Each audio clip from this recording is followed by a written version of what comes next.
I'm Stephanie, 28, standing frozen in the grand ballroom as my father Frank's words echo through the suddenly silent room. My daughter is the biggest disgrace to this family, he announces during his retirement speech, bourbon in hand, contempt in his eyes. 200 colleagues from Boston Memorial Hospital collectively gasp.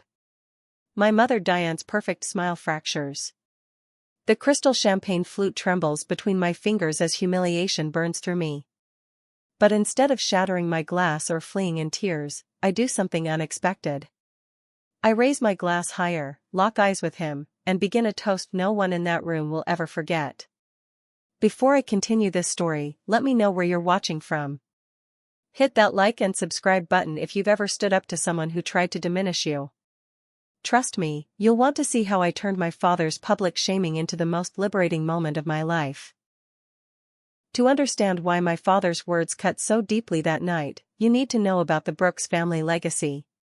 We lived in Wellesley, an affluent Boston suburb where our 5-bedroom colonial house projected the perfect image of success.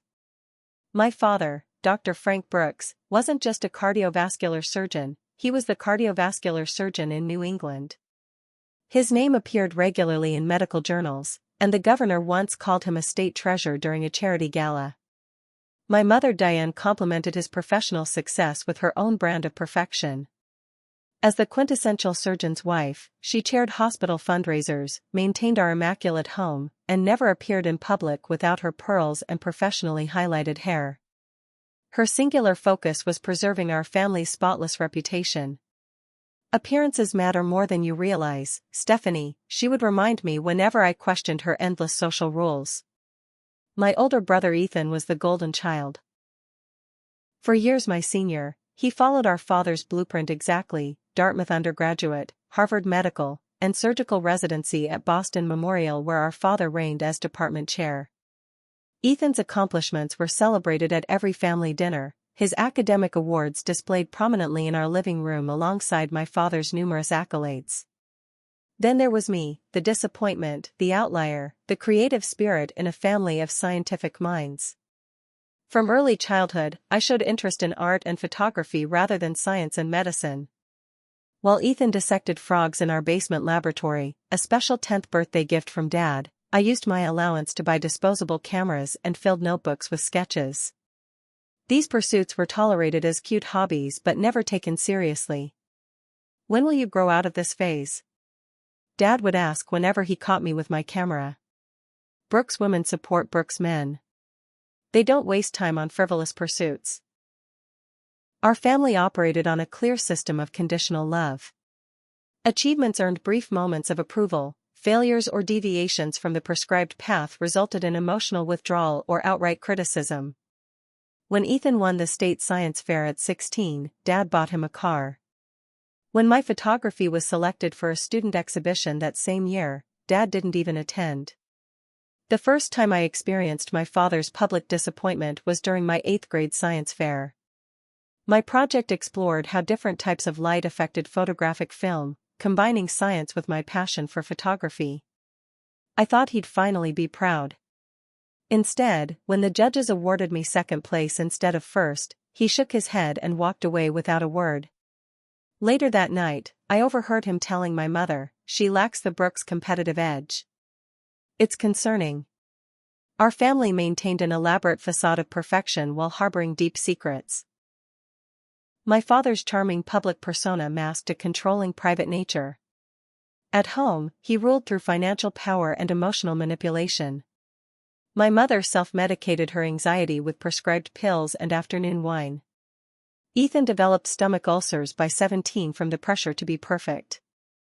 The only person who saw me for who I was, who valued my creative perspective, was my mother's sister, Aunt Cynthia. Unlike my mother, Cynthia had rejected the society life expected of her. She traveled the world as a freelance journalist, lived in a cozy apartment filled with art from her travels, and never married. My parents considered her the family cautionary tale, but to me, she was my lifeline. During her infrequent visits, she would sneak me photography books and tell me stories about documenting life around the world. "Your eyes see things others miss, Stephanie," she'd whisper. "Never lose that gift." When I was 15, she gave me my first real camera, a used Nikon she'd found at a pawn shop. I hid it in my closet, only taking it out when my parents weren't home. It became my secret rebellion, my way of silently declaring that I wouldn't be molded into the daughter they wanted. By high school graduation, the battle lines were clearly drawn. My father expected me to follow the path he'd selected, pre-med at his alma mater, then medical school, then marriage to someone appropriate from our social circle. I had different plans that would eventually lead to that fateful retirement party where everything would finally shatter. Against my father's explicit wishes, I enrolled at NYU to study photography. The day I announced my college decision remains seared in my memory, my father's face flushing crimson as he slammed his fist on our mahogany dining table. "I will not pay for you to waste 4 years taking pictures," he shouted. "It's pre-med or nothing, Stephanie." My mother, always the mediator, suggested a compromise. "Why not double major, dear? Photography can be your hobby." But for once in my life, I stood firm. "This isn't a hobby, Mom.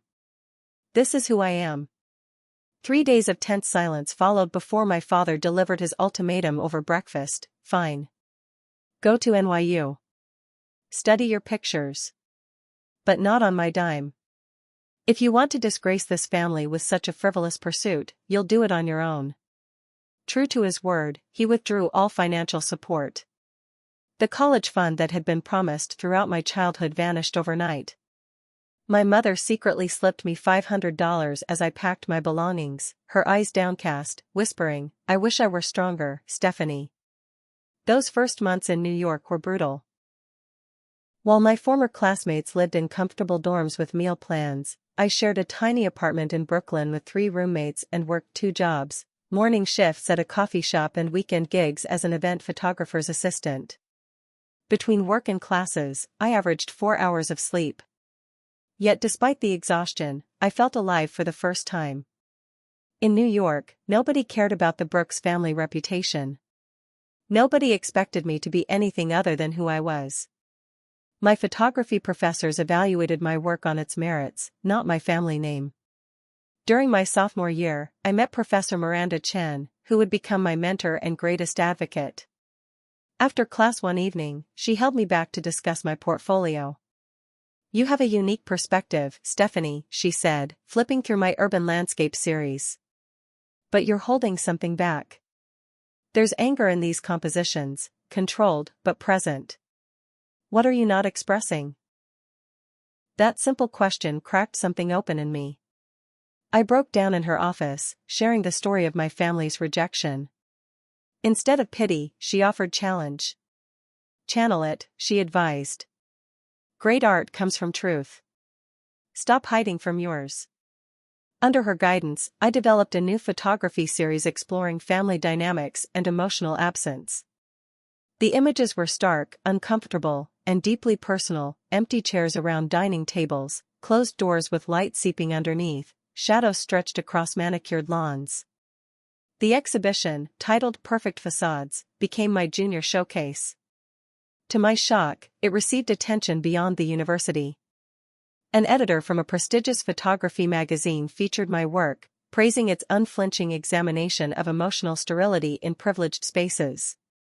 The exposure led to my first professional assignment, documenting gentrification in Brooklyn neighborhoods for a nonprofit organization. By senior year, I was supporting myself entirely through photography work. Small exhibitions, commercial gigs, teaching assistant positions, I cobbled together an income that allowed me to quit the coffee shop. Each small success felt like a personal vindication. During this time, my contact with family dwindled to obligatory holiday calls and the occasional stiff visit. My father always introduced me to his colleagues as "my daughter," the photographer, with the same intonation one might say "my daughter, the convict." My mother maintained our relationship through careful conversations that never acknowledged the elephant in the room. Ethan, drowning in his surgical residency, barely had time to text. Only Aunt Cynthia remained a constant support, visiting me in New York whenever her assignments brought her to the East Coast. She hung my photographs in her apartment and recommended me for jobs through her journalism connections. In my final semester, I met Jason at a gallery opening where his architectural firm was sponsoring the event.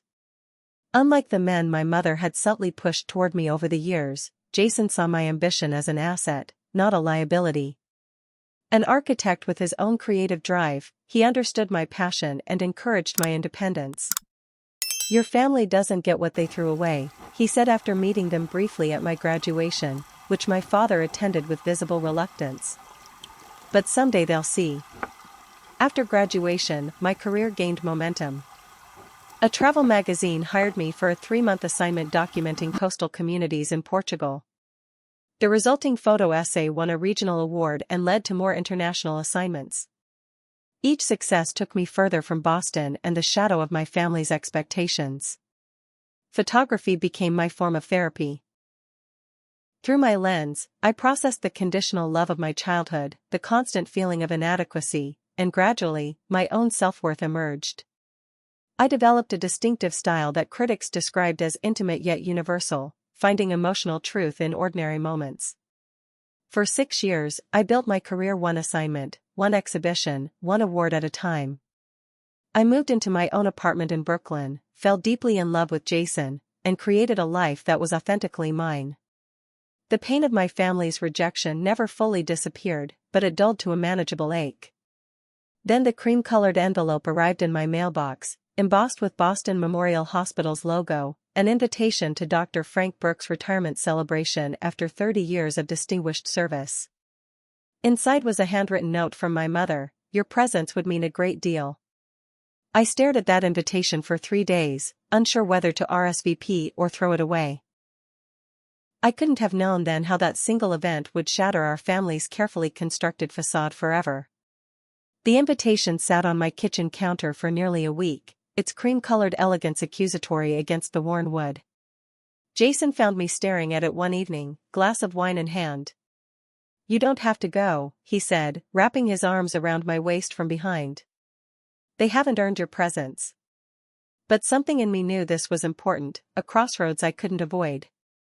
"If I don't go, I'm still letting him control my choices," I explained. "Besides, maybe after all these years, things could be different." Jason's skeptical expression said everything, but he supported my decision. "Just remember who you are now. Not who they made you believe you were." Preparing for the event became an exercise in emotional armor building. I selected a black Diane von Furstenberg dress, professional but distinctly artistic with its asymmetrical neckline. I arranged for my latest exhibition catalog to be delivered to my parents' home the week before, a quiet statement of my success. I rehearsed brief, pleasant responses to the inevitable questions about my hobby and when I might settle down. 2 weeks before the party, my brother Ethan called unexpectedly. Now chief resident at Boston Memorial, he rarely had time for personal calls.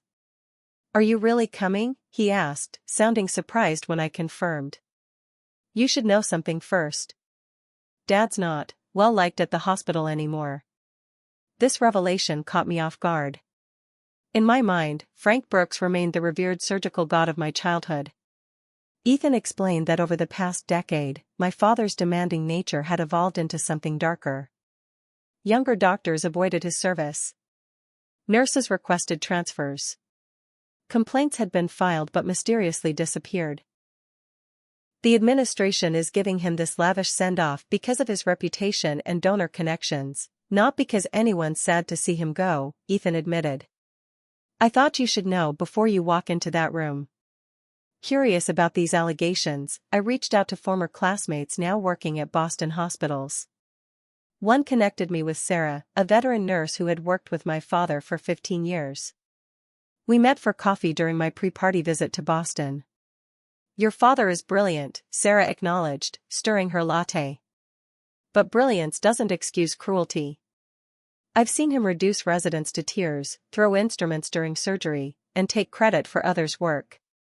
She described how younger female doctors particularly faced his wrath, how he referred to nurses as girls regardless of their age or experience, and how patients from certain backgrounds received noticeably different care. "The hospital protects him because of his prestige and the wealthy patients he brings in," Sarah explained. "But there are dozens of us with stories. Over the next few days, more hospital staff reached out, each with their own experiences. Some shared emails, text messages, even recordings of my father's inappropriate behavior. One former resident had documented every instance of misconduct during her 2 years under his supervision, dates, times, witnesses, exact quotes. I never filed a formal complaint because I knew it would end my career, not his, she told me over the phone. But I kept records hoping someday someone would listen. These revelations shook me profoundly.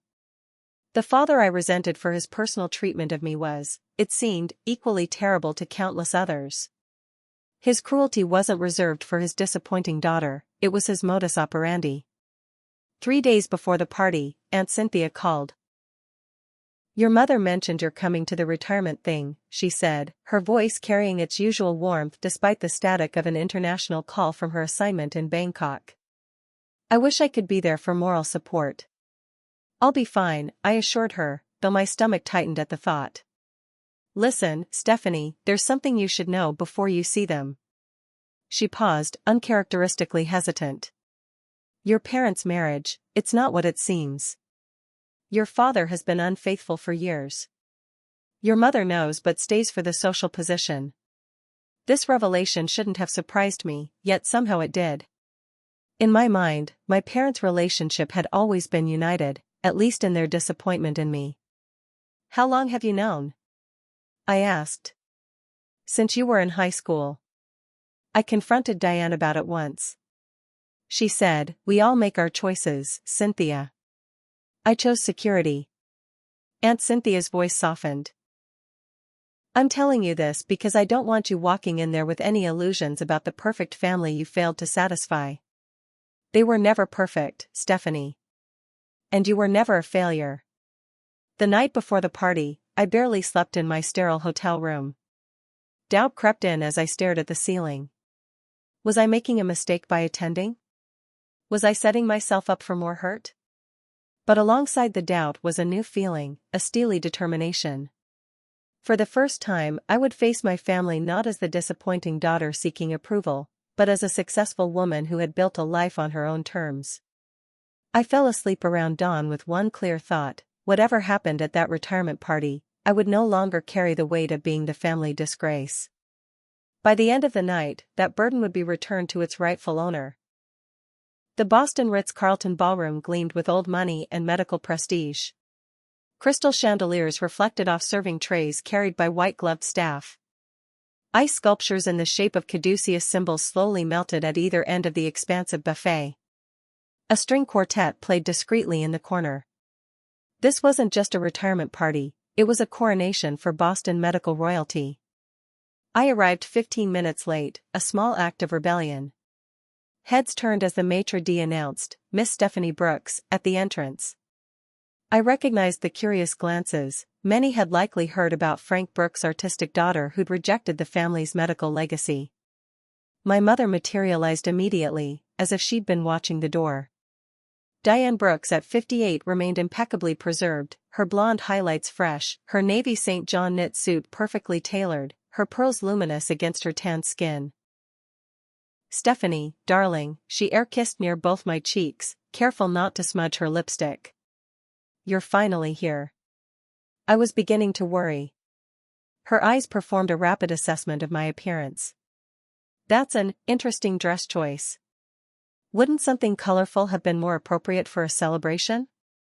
Before I could respond, she was already steering me through the crowd, whispering rapid-fire updates about guests. "That's the new chief of cardiology, Harvard-trained, divorced twice. The woman in red is from the hospital board, family money, very influential. Try to make a good impression." My father stood at the center of a circle of admirers, his silver hair and custom tuxedo projecting distinguished authority. He glanced up as we approached, his expression flickering between surprise and something unreadable before settling into a practiced smile. "Ah, here she is," he announced to the group. "My daughter, the photographer." The slight emphasis on my profession made it sound like an amusing quirk rather than a career. He briefly touched my shoulder, the closest thing to affection he could manage in public, before immediately turning the conversation back to a recent surgical innovation. I was saved from further awkwardness by Ethan, who appeared at my elbow with 2 champagne flutes. "Rescue mission," he muttered, handing me one. "Let's find somewhere quieter." My brother looked exhausted. At 32, his hairline was already receding, and fine lines etched the corners of his eyes. The golden boy was tarnishing under the pressure of following in our father's footsteps. We found a relatively quiet corner near a massive floral arrangement. "Thanks for coming," he said, sincerity evident in his voice. "It means a lot to Mom." "Does it mean anything to Dad?" I couldn't help asking. Ethan's hesitation was answer enough. "Listen, Steph, be careful tonight. Dad's on edge." The hospital investigation into his conduct is still unofficial, but rumors are spreading. This whole event is basically administrative theater to ease him out while preserving his reputation. Before I could press for details, the formal program began. The hospital administrator, a polished woman named Catherine Whittington, took the podium to welcome guests and introduce a video tribute to my father's career. The video was a masterpiece of selective editing, highlighting groundbreaking surgeries, grateful patients, and charitable contributions. No mention of the thrown surgical instruments, the verbal abuse, or the complaints. The audience applauded appreciatively as images of my father saving lives flashed across the screen. Next came speeches from colleagues, carefully selected admirers who praised his uncompromising standards and dedication to excellence without mentioning the human cost of those qualities. Throughout it all, my father sat at the head table, radiating satisfaction, occasionally nodding magnanimously at particular compliments. My mother's speech followed, a performance of wifely devotion that made me nauseous given what Aunt Cynthia had revealed.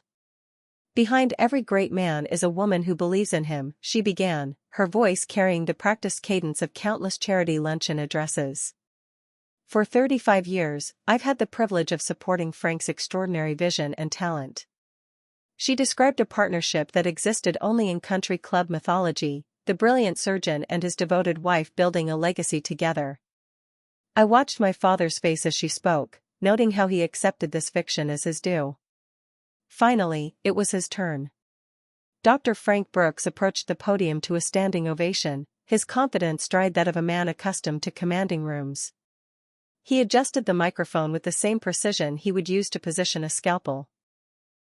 His speech began predictably enough, acknowledging colleagues, reminiscing about challenging cases, emphasizing his department's achievements under his leadership.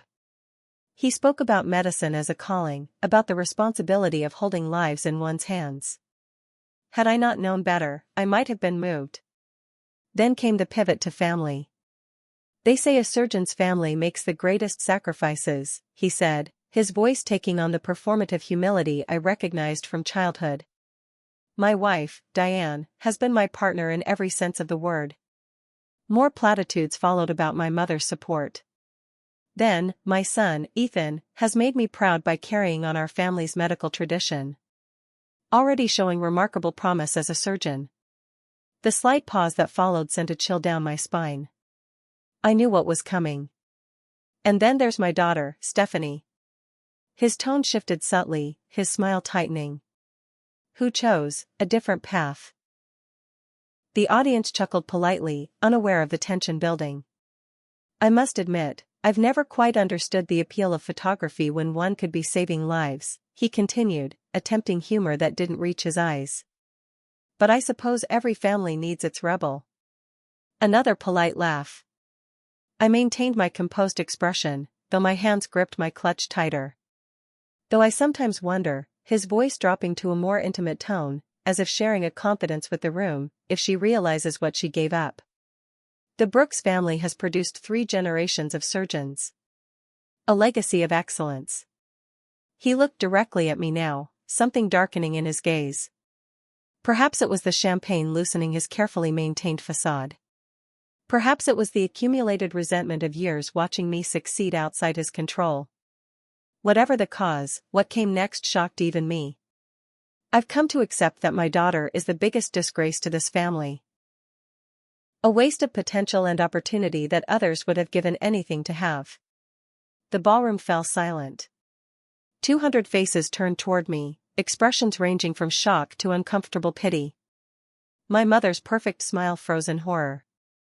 Ethan half rose from his chair, then sank back, paralyzed by lifetime habits of non-intervention. For one suspended moment, I was that child again, the disappointment, the failure, the family embarrassment. The champagne flute trembled between my fingers as humiliation burned through me. Then something shifted. I saw my father clearly, not as the godlike figure of my childhood, but as a deeply flawed man desperately trying to reassert control over the one person who had escaped his influence. A man whose power was waning, lashing out at an easy target. Instead of shattering my glass or fleeing in tears as the old Stephanie might have done, I slowly, deliberately raised my champagne flute higher. The motion drew every eye in the room. I stood, smoothed my dress with one hand, and stepped forward. To my father, I said, my voice steady and carrying clearly across the silent room. Who just reminded everyone exactly why I chose a different path. Thank you for making it so abundantly clear that I made the right decision. I took a sip from my glass, maintaining eye contact with him the entire time. His face darkened with rage as he realized this public shaming had backfired spectacularly. To disgrace, I continued, addressing the room now. May we all be fortunate enough to disgrace the legacies that would have diminished us. Then I smiled, genuinely, and returned to my seat as the room erupted in confused murmurs and awkward attempts to resume normalcy. The damage was done. The perfect narrative of Dr. Frank Brooks' illustrious career and family had cracked irreparably. And I was only getting started. The remainder of my father's speech was mercifully brief and notably subdued. He fumbled through his closing remarks, his legendary composure visibly shaken. The program continued with the presentation of a crystal plaque from the hospital board, but the atmosphere had fundamentally altered. Curious glances darted between my father and me as guests whispered behind programs and napkins.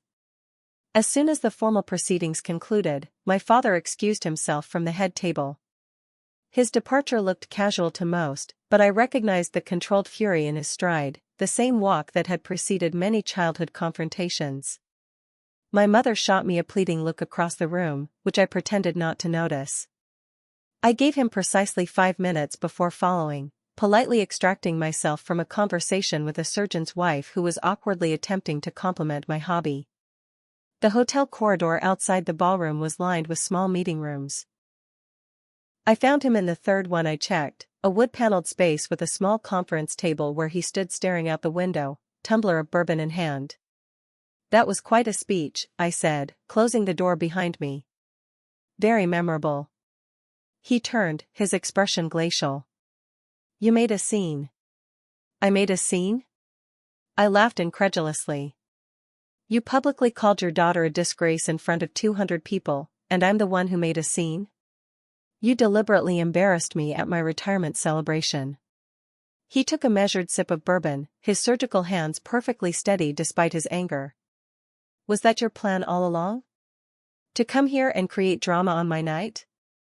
I came here hoping that after 10 years, you might actually acknowledge me as a successful professional in my own right, I countered.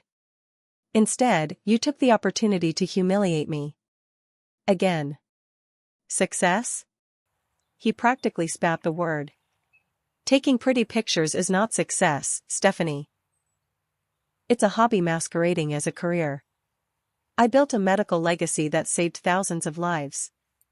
What have your photographs ever done except indulge your own vanity? The familiar dismissal stung, but I was prepared for it this time. My work has been exhibited in galleries across 3 continents. I've published 2 books. My photos have raised over $100,000 for humanitarian causes. But you wouldn't know that because you've never once asked about my career. Because it's not a real career, he shouted, finally losing his composure. You threw away a chance at medicine, at making an actual difference, to chase some artistic fantasy. Is that what this is really about? I stepped closer. Or is it that I escaped your control? That I built a life without your approval or your money? His expression confirmed my suspicion before he could compose it. This had never been about medicine or legacy. It was about control. While we're being honest, I continued, let's talk about your real legacy, Dad. Not the sanitized version in that tribute video, but the one whispered about in hospital corridors. His eyes narrowed. What are you talking about? I reached into my clutch and removed a folded paper, a printed email from Sarah detailing an incident where my father had berated a nurse until she cried, then demanded she be transferred for incompetence when she filed a complaint. I've spent the past 2 weeks talking to your colleagues, Dad.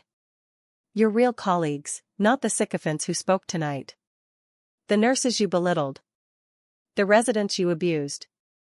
The administrators who covered up your behavior because of your donor connections. The color drained from his face as I produced more papers, more testimonials, more incidents, more evidence of a career built on intimidation and fear. Where did you get these? He demanded, reaching for the papers, which I quickly returned to my clutch.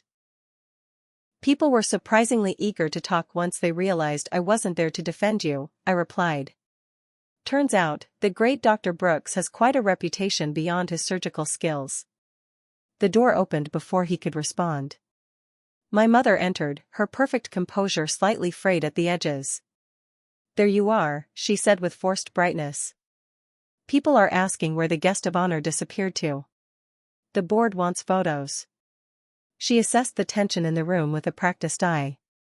Whatever this is, can it wait? This is your father's night, Stephanie. It was his night, I agreed. Until he decided to use it to publicly humiliate me. He didn't mean it that way, she began her familiar mediation routine. Your father sometimes speaks too directly when he's emotional. If you'd just stop making excuses for him, Mom, I interrupted. For once in your life, stop pretending everything is perfect when it's not. Don't speak to your mother that way, my father warned. Why not? You've spoken to her much worse.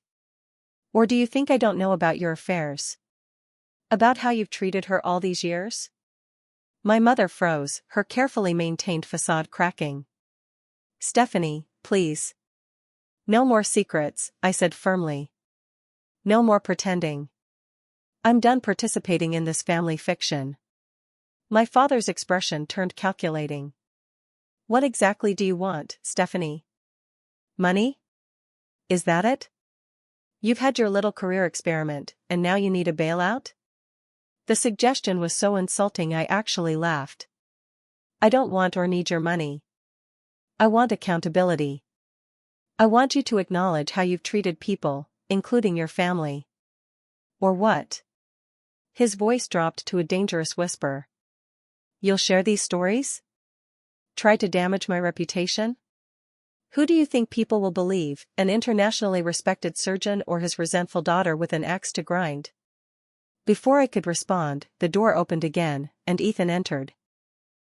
His eyes moved between the three of us, assessing the situation with clinical precision. Everyone's wondering where you went, he said to our father.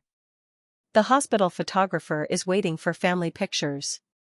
We'll be right there, my father replied smoothly, his public persona sliding back into place. Your sister was just sharing some concerns about my management style.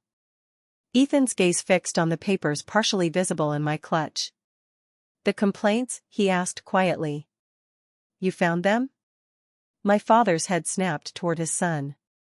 You knew about this? I tried to tell you for years that your treatment of staff was becoming a problem, Ethan said, a lifetime of deference making his voice quiet but firm. You wouldn't listen. Et2, Ethan? My father laughed bitterly. So both my children decide to betray me on my retirement night. Perfect. It's not betrayal to hold you accountable, I argued. You want to know the truth?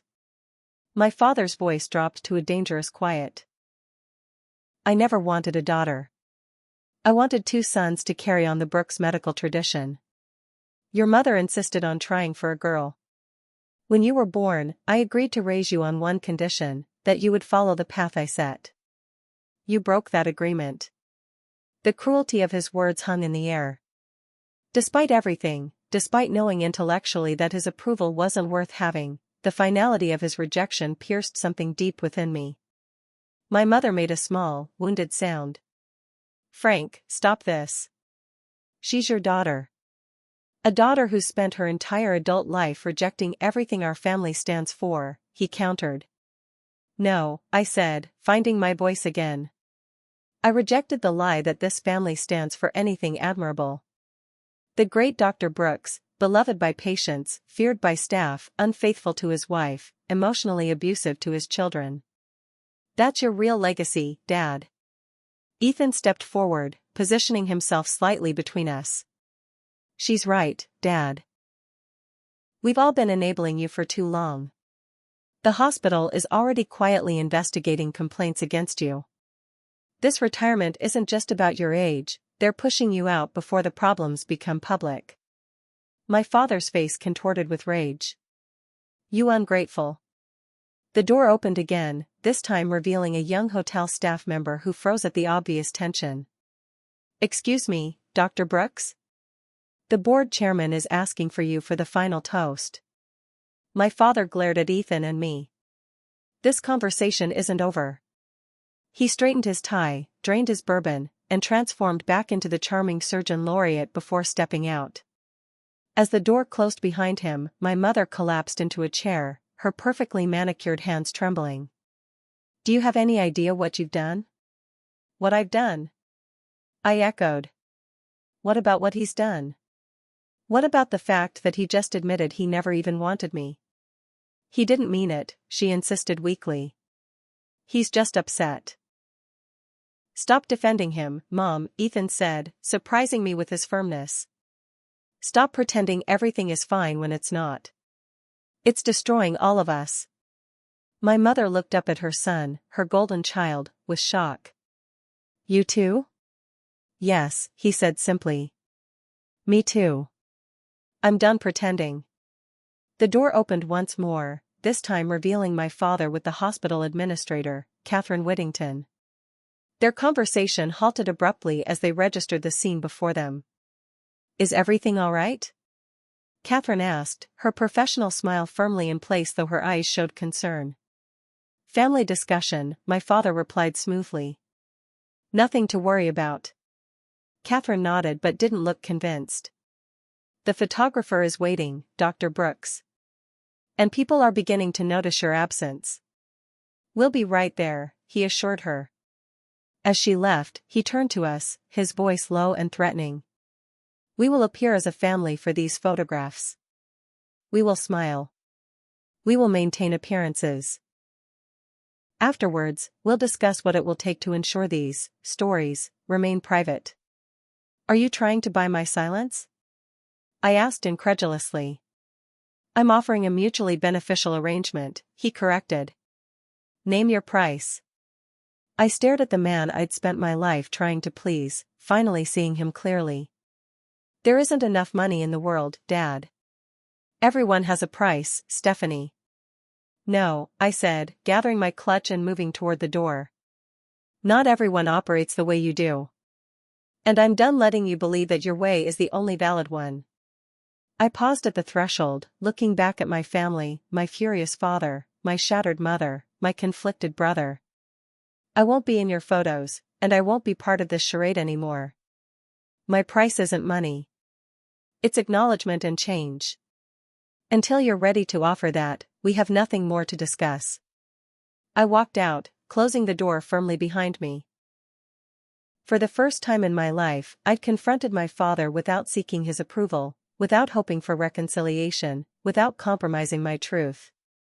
It felt both terrifying and exhilarating, like stepping off a cliff and discovering I could fly. I fled the Ritz-Carlton without saying goodbye to anyone, my hands shaking so badly I could barely request an Uber. The adrenaline that had carried me through the confrontation ebbed during the ride to my hotel, leaving me hollow and exhausted. I managed to maintain my composure until I reached my room, where Jason was waiting, having flown in to surprise me. One look at his concerned face broke the dam. I collapsed into his arms, sobbing with the accumulated grief of decades, not just for tonight's humiliation, but for the childhood of conditional love, the years of seeking approval from people incapable of giving it, the persistent belief that something was fundamentally wrong with me. He said he never wanted a daughter, I repeated between sobs, the cruel admission cutting deeper with each repetition. He never wanted me at all. Jason held me through the storm, not attempting to fix or minimize, just witnessing my pain with steady presence. His loss, he said simply when my tears finally subsided. The most extraordinary woman I know, and he couldn't see it. We spent the night talking, really talking, about family legacies, about the patterns we inherit and the choice to break them, about the price of authenticity and whether it's worth paying. Somewhere near dawn, exhausted but clearer than I'd ever been, I made a decision. This confrontation would be a beginning, not an end. Whatever happened next, I would face it as the woman I'd become, not the daughter I'd failed to be. My phone rang at 7:13 a.m. Ethan's name flashed on the screen, unusual for my perpetually busy brother. I answered with trepidation. Dad had a heart attack last night, he said without preamble, his doctor voice firmly in place. Minor, caught early. He's stable. The news hit like a physical blow. When? How bad? Around 3 a.m. Mom found him in his study. Mild myocardial infarction. He'll recover fully with medication and lifestyle changes. A pause. Mom thinks it was stress from the party. From what happened? The implication was clear. My confrontation had triggered my father's heart attack. Is that your professional opinion as his doctor? I asked, struggling to keep my voice level. Ethan sighed. No.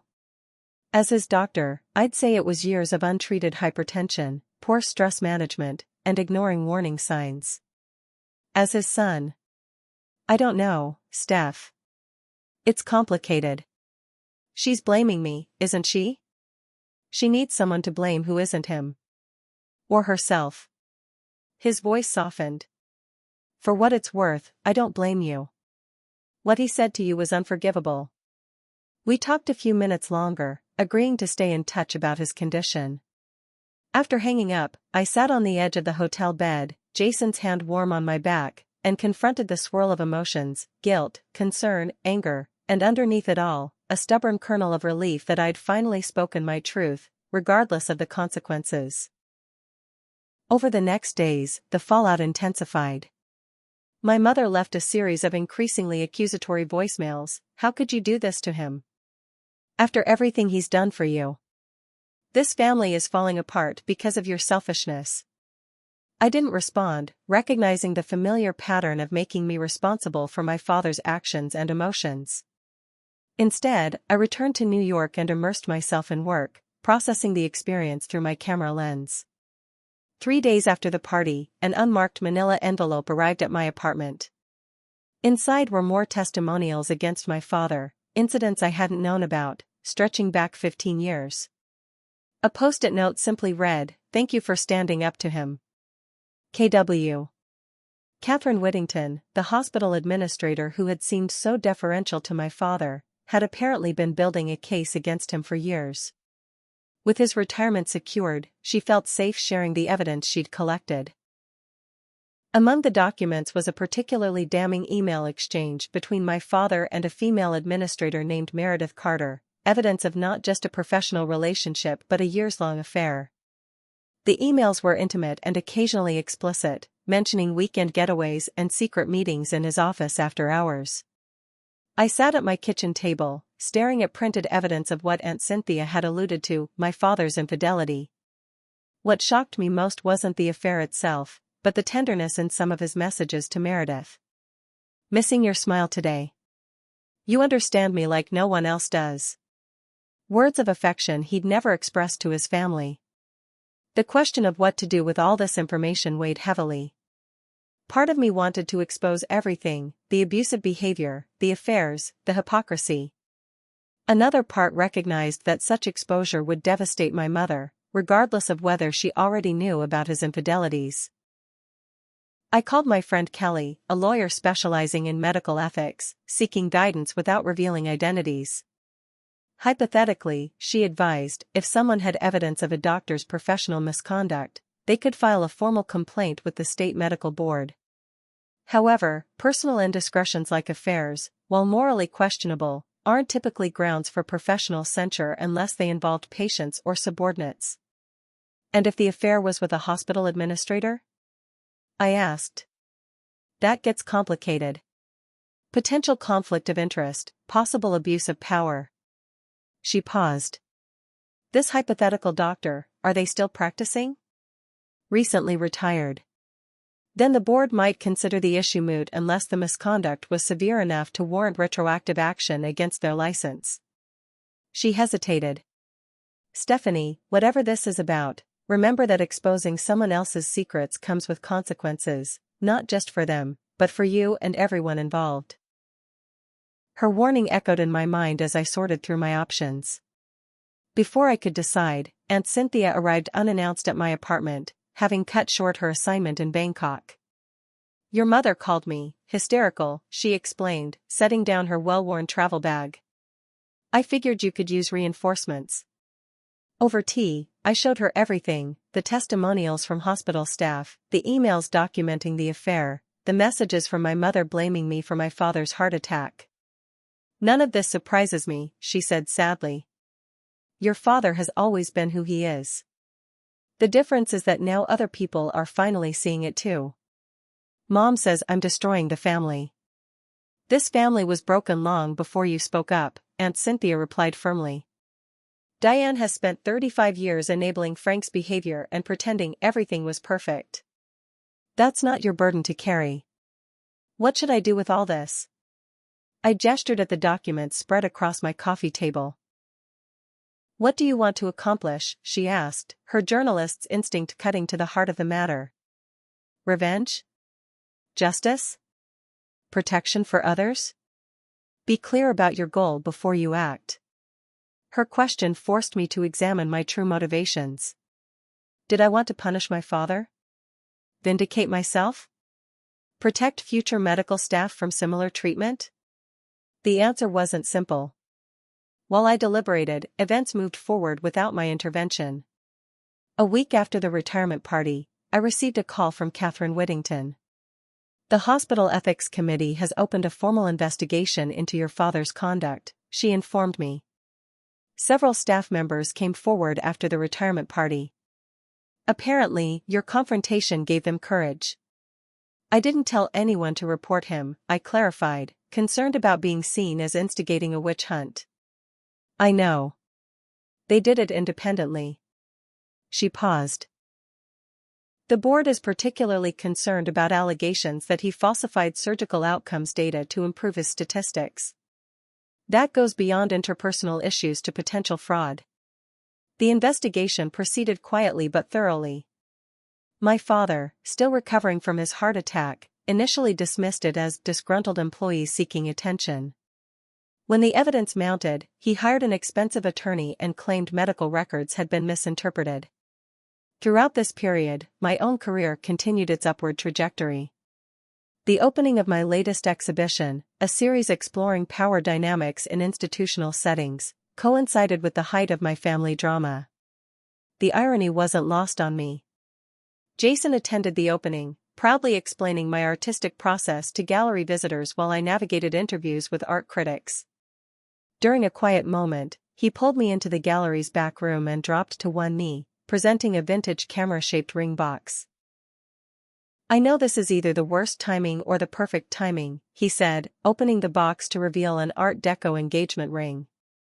But watching you stand up for yourself, seeing your strength through all of this, it just confirms what I've always known. You're the most authentic person I've ever met, Stephanie Brooks. Will you marry me? The proposal, so perfect in its imperfection, so characteristic of our relationship, brought tears to my eyes.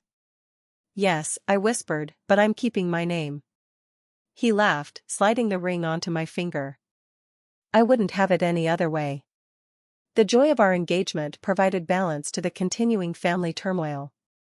Ethan called regularly with updates on our father's health and the hospital investigation.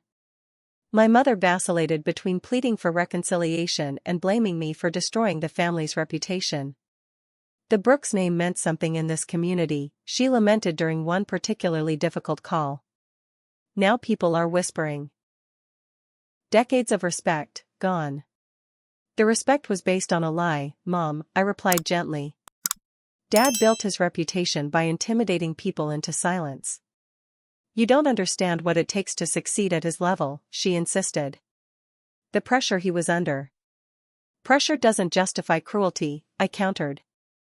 To his colleagues or his family. The strain affected my relationship with Jason as well. Late-night calls from family members, the emotional labor of processing decades of dysfunction, the constant negotiation of boundaries, it all took a toll.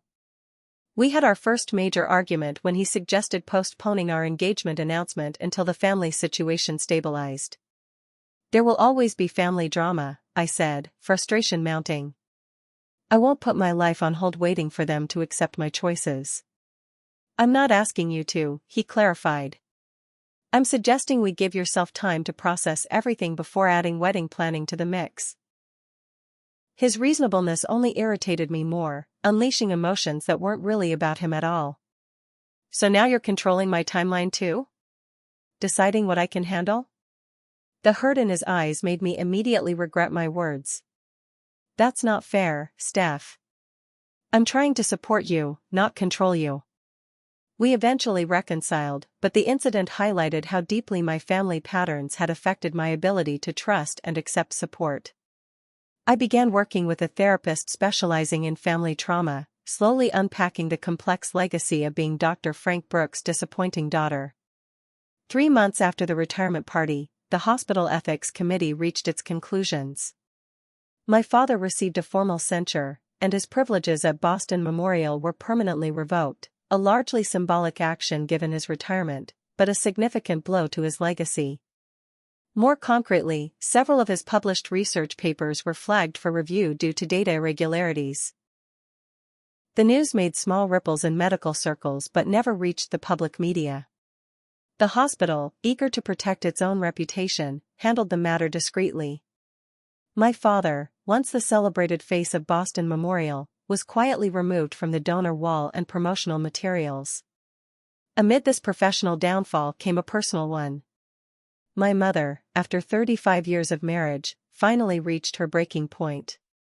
The combination of public humiliation at the retirement party, my father's health crisis, and the revelations from the ethics investigation proved too much for even her formidable capacity for denial. I filed for divorce, she informed me during a surprisingly calm phone call.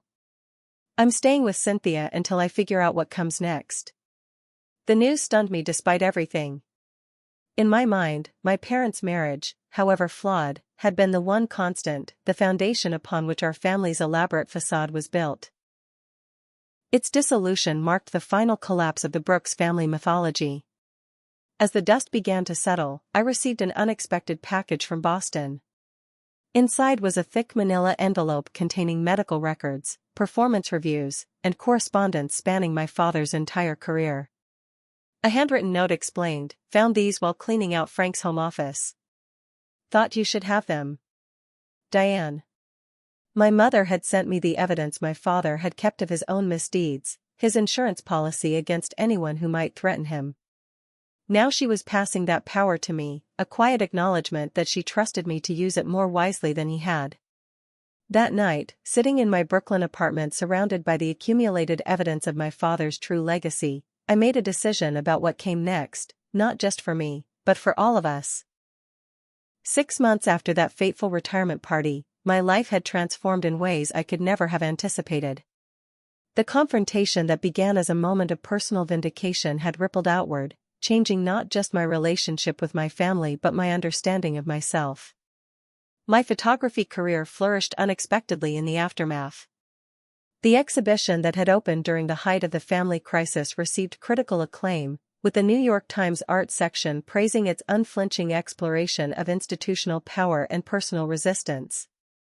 The National Portrait Gallery acquired 2 pieces from the series, and a prestigious photography journal featured my work on its cover with the headline, Stephanie Brooks, revealing what others hide. The professional recognition felt validating, but the internal shifts were more significant. For the first time in my life, I moved through the world without the weight of seeking parental approval. The knowledge that my father had never wanted a daughter, as painful as it was, paradoxically freed me from the impossible task of trying to be the daughter he wanted. My father's life underwent equally dramatic changes. The retirement that was meant to be his victory lap became instead a careful retreat from public life. The hospital's ethics committee findings resulted in a modified retirement agreement that required him to surrender his medical license for review. While he wasn't formally stripped of his credentials, the review process imposed restrictions that prevented him from practicing without supervision, effectively ending his surgical career. The medical journal articles flagged for data irregularities were retracted after peer review, a profound humiliation in academic circles. Several awards and honors were quietly rescinded as the full picture of his professional conduct emerged. The Frank Brooks Surgical Excellence Fund at Boston Memorial was renamed, the plaque in the surgical wing removed during a renovation. These professional consequences paled beside the personal ones. My mother's divorce filing shocked Boston's medical social circle, where the Brooks marriage had been considered an aspirational standard. After 35 years as Mrs. Dr. Frank Brooks, my mother moved into Aunt Cynthia's spare bedroom and began the disorienting process of reconstructing an identity apart from her husband. "I don't even know what kind of coffee I like," she confessed during one of our newly regular phone calls. "I've been drinking it the way your father prefers for so long." These conversations with my mother, tentative at first, then increasingly open, represented perhaps the most unexpected development of all. Without my father's dominating presence, we began discovering each other as adults. I learned about her abandoned interest in art history, her college dreams of working in museum curation, her quiet regret at sublimating her own ambitions to support my father's career. "I thought I was protecting you by pushing you toward what he wanted," she admitted during a visit to New York. "I was wrong. I'm sorry, Stephanie." Those simple words, "I'm sorry," were more healing than I could have imagined. They didn't erase the past, but they acknowledged it honestly, creating space for something new to grow. My relationship with Ethan underwent a similar transformation. Without our prescribed roles as golden son and disappointing daughter, we began building a genuine sibling bond. He visited New York monthly, ostensibly to consult a Columbia Presbyterian but really to decompress from the pressure of his surgical residency. "I'm thinking of switching to family medicine," he confided during one visit, picking at the label on his beer bottle. "I went into surgery because that's what was expected, but I don't think it's where I belong." "Dad would have a stroke," I observed, then winced at my poor choice of words. Ethan laughed, though, a genuine laugh I rarely heard growing up. "Yeah, well, one advantage of all this is that his opinion doesn't dictate my choices anymore." We began collaborating professionally, an unlikely partnership that surprised us both. Ethan provided medical expertise for a documentary project I was developing about healthcare disparities, while I helped him create visual resources for patient education. Our complementary skills, once a source of comparison and competition, became an unexpected strength. My personal healing journey progressed through therapy, where I confronted the deep-seated beliefs installed during my childhood, that I was fundamentally deficient, that love was conditional on achievement, that my worth depended on external validation. Each session felt like archaeological excavation, uncovering and examining the foundations upon which I'd built my adult life. The therapy helped me recognize how these beliefs had affected my relationship with Jason. My tendency to anticipate criticism, my difficulty accepting praise, my fear that his love would evaporate if I failed to meet some undefined standard, all originated in my family dynamics. "I'm afraid I'll recreate my parents' marriage," I admitted during a particularly vulnerable therapy session. "What if I've internalized more of those patterns than I realize?" This fear nearly derailed our engagement when Jason suggested a spring wedding. My immediate resistance, interpreting his timeline preference as controlling, revealed how much work I still had to do. "I'm not your father, Steph," he said during the difficult conversation that followed. "When I make suggestions, they're just that, suggestions. Not commands, not expectations, not conditions of my love." Slowly, with professional guidance and Jason's patient support, I learned to distinguish between healthy interdependence and the controlling dynamics I'd grown up with. Our wedding planning became a practice ground for this new understanding, each decision an opportunity to communicate openly, compromise generously, and trust each other's intentions. During this period of personal growth, I received an unexpected letter from a former patient of my father's. She had read about the ethics investigation in a medical newsletter and felt compelled to reach out. "Your father saved my life," she wrote. "His surgical skill was undeniable. But his cruelty to the nursing staff who cared for me afterward was equally undeniable. Both things are true. I'm writing to thank you for having the courage to speak up about the latter without denying the former. The medical profession needs more people willing to acknowledge that technical excellence doesn't excuse human damage." Her perspective, holding both my father's skill and his failures in balance, helped me find a more nuanced view of my own family history.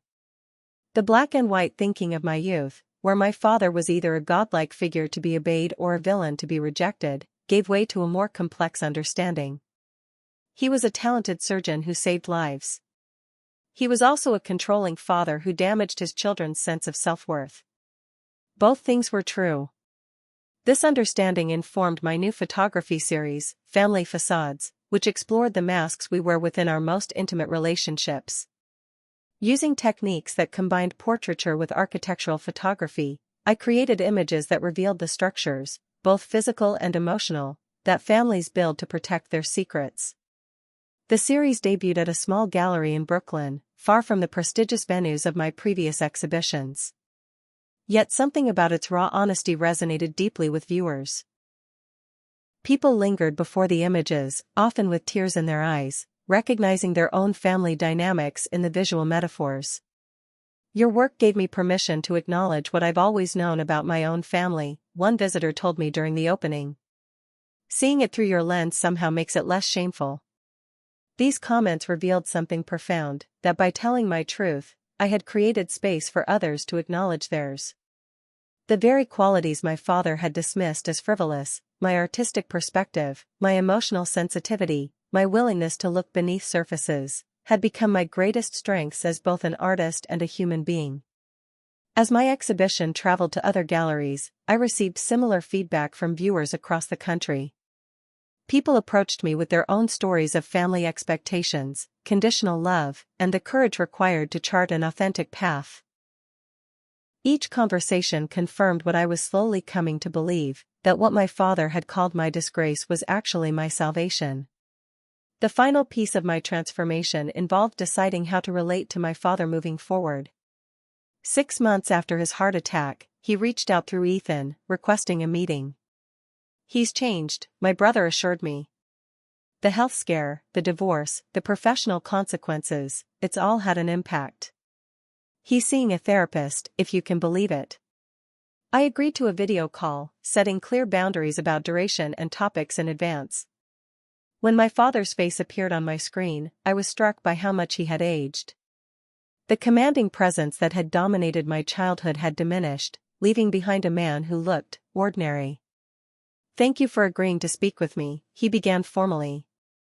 "I've been doing a lot of reflecting." What followed wasn't the full apology I might have once longed for, but it was more acknowledgement than I'd ever received. He spoke about regrets, about recognizing patterns too late, about the price of prioritizing achievement over connection. "I was wrong about many things," he admitted. "Including you, Stephanie. Your resilience, your integrity. I should have seen those qualities for what they were." I didn't commit to reconciliation during that call. Decades of damage couldn't be undone in a single conversation. But I left the door open for future communication, with clear expectations about mutual respect. As the 1-year anniversary of the retirement party approached, I found myself reflecting on everything that had changed. The family that had once defined itself through perfection and achievement had been dismantled and was slowly rebuilding on a more authentic foundation. My mother was taking art history courses at Boston University. Ethan was pursuing his interest in family medicine. My father was learning, painfully and imperfectly, to relate to people without controlling them. And I was finally, fully embracing the identity I'd fought so hard to claim, not as Frank Brooks' disappointing daughter, but as Stephanie Brooks, photographer, truth-teller, and woman of integrity. The journey that began when I raised my glass instead of shattering it had led me to raise my voice, my standards, and ultimately, my understanding of what family could be.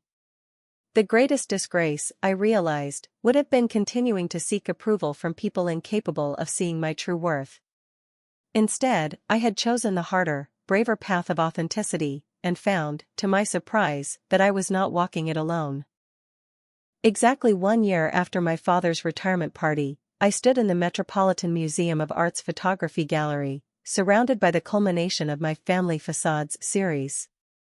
The exhibition had expanded from its humble Brooklyn beginnings to earn a place in one of the world's premier art institutions, an achievement beyond my wildest dreams. The central piece, titled Raising My Glass, captured the moment of my silent rebellion at my father's retirement party. Through careful composition and lighting, I'd recreated the scene from memory, the raised champagne flute catching light like a crystal sword, the defiant tilt of my chin, the blurred figures of shocked onlookers. The image radiated quiet power, the visual representation of choosing dignity over subjugation. As visitors moved through the exhibition, they followed my journey from family scapegoat to self-actualized artist. Each photograph told part of the story, some directly autobiographical, others using symbolic imagery to convey emotional truths. Together, they formed a narrative of liberation that had clearly struck a chord. The New York Times called it a masterclass in visual storytelling and the breakthrough exhibition of the year. Amid the opening night crowd, I spotted a familiar silver-haired figure examining the central photograph with undivided attention. My father had come, unannounced and uninvited. He stood alone, hands clasped behind his back in his characteristic posture of evaluation, studying my work with the same intensity he'd once reserved for medical journals. I approached him slowly, giving myself time to center my emotions. This was my space, my triumph, my narrative. Whatever his reaction, it couldn't diminish what I'd accomplished. "I didn't expect to see you here," I said, stopping beside him. He continued looking at the photograph rather than at me. "I wasn't sure I'd be welcome. Ethan convinced me to come." We stood in silence for a moment, both contemplating the image of my raised glass. "It's powerful work, Stephanie," he finally said, his voice lacking its usual authoritative tone. "Technically impressive, but more importantly, honest. I can see why it's resonating with so many people." Coming from him, a man who had dismissed my career as frivolous for years, the acknowledgement carried weight. Not because I still craved his approval, but because it represented a fundamental shift in his perspective. "Thank you," I replied simply. He gestured toward the exhibition at large. "You've built something remarkable here. Something entirely your own." A pause. "You proved me wrong. About many things." It wasn't an explicit apology, but from a man who had built his identity on being infallible, admitting he was wrong constituted significant humility. "I didn't do this to prove you wrong," I clarified. "I did it because it was the truth I needed to tell." He nodded slowly.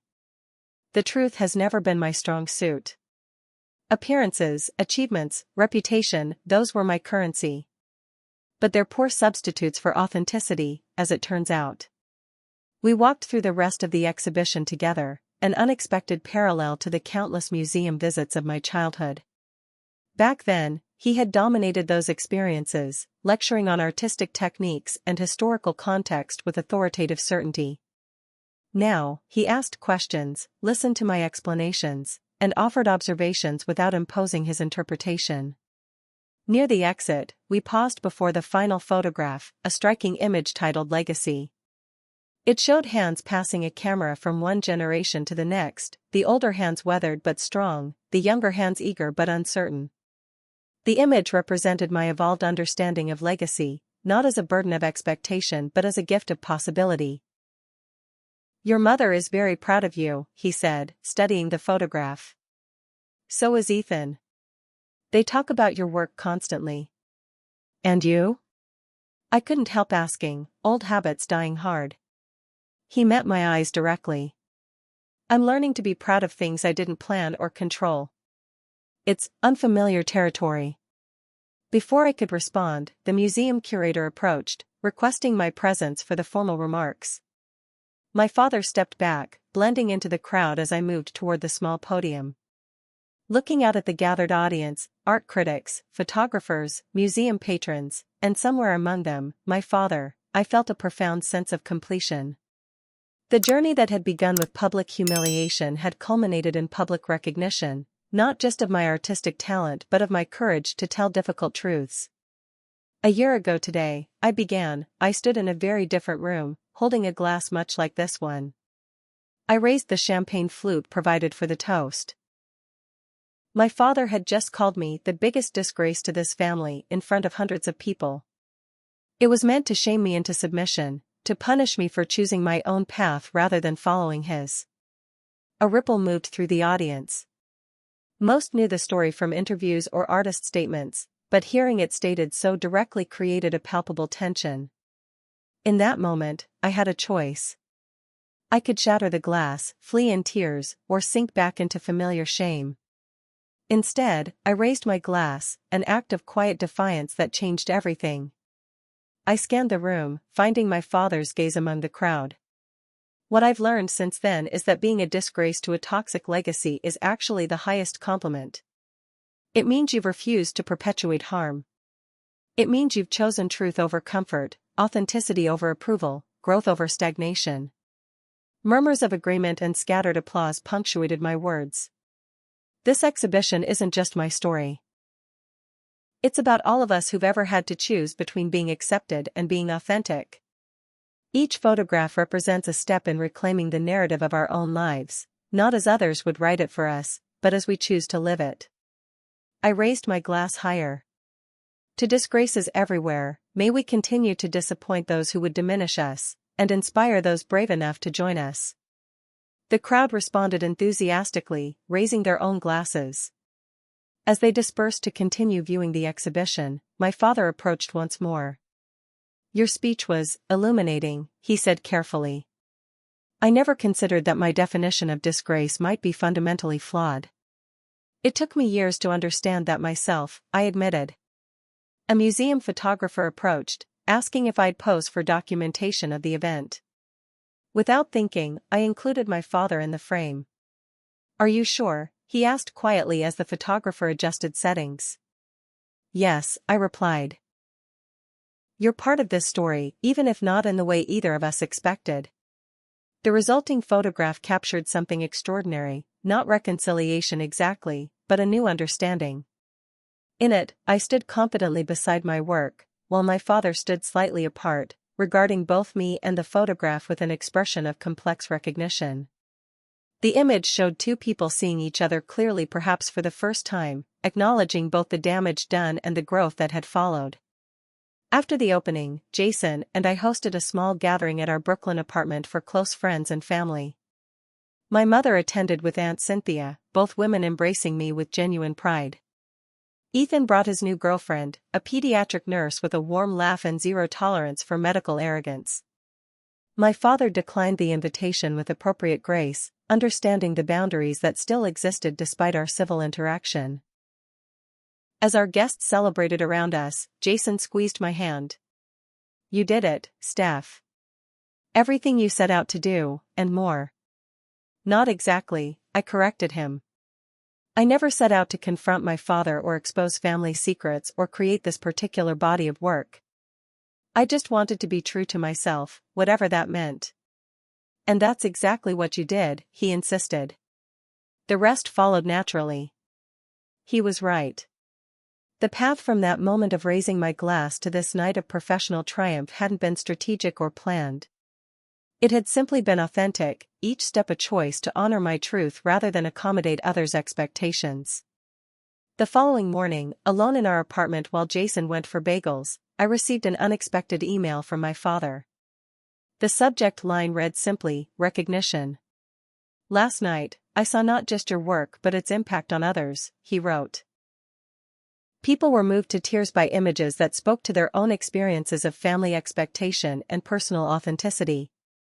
You've created something that matters, Stephanie, something that helps people feel less alone in their struggles. No surgical procedure I ever performed accomplished that particular kind of healing. Perhaps being a disgrace to the Brooks medical legacy was exactly what the world needed from you. I sat with his words, letting their significance settle.